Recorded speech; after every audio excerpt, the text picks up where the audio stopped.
In this video, we will illustrate the procedure to upgrade your PhraseExpress 15 or earlier version to the latest version of PhraseExpress. Since PhraseExpress version 16, the phrase file format has significantly changed, and it also has a new file extension. This is a version 15 installation, and to upgrade to the latest version, first you would need to identify the phrase file location. So to do that, open PhraseExpress and right-click the root node of your phrase file, then select Properties.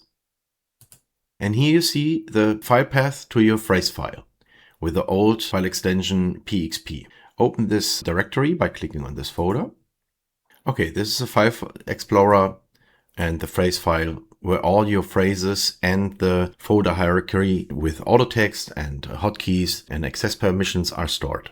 Okay, we return to PhraseExpress. If you have multiple phrase files open, you would need to repeat the procedure for each phrase file. Eventually, all phrase files are stored in the same folder, then they would be listed here in the file explorer. Okay, now we can exit the old version. And here we have the installer of the new version. Okay, the new version is installed, and by default it should identify the old phrase file and offer to convert it into the new format for you. This takes a while, and the icon may be hidden in the submenu, so you can drag it here into the task tray area. Okay, and now let's open the new PhraseExpress version. And it seems that the conversion failed in this example. So what you can do is you can import your old phrases into the new phrase file, which you can see here.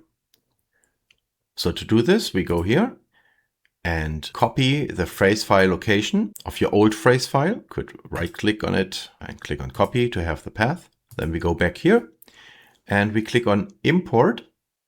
And then we navigate to the path of your old phrase file, or you can paste it here with right click, and then you press enter, and then you navigate to a folder which holds your old phrases. And then PhraseExpress version 18 imports the phrases of your old installation. The import feature always creates a folder of the name of the old phrase file. So this is kind of redundant. So what you can do is you can highlight all the phrases located inside of this folder, or you click one and then press Ctrl A to highlight all, and then click one of them and keep holding the left mouse button and drag it to the root of your new phrase file. Then you can delete the empty helper folder. That's it. Now you have your old phrases in the new version.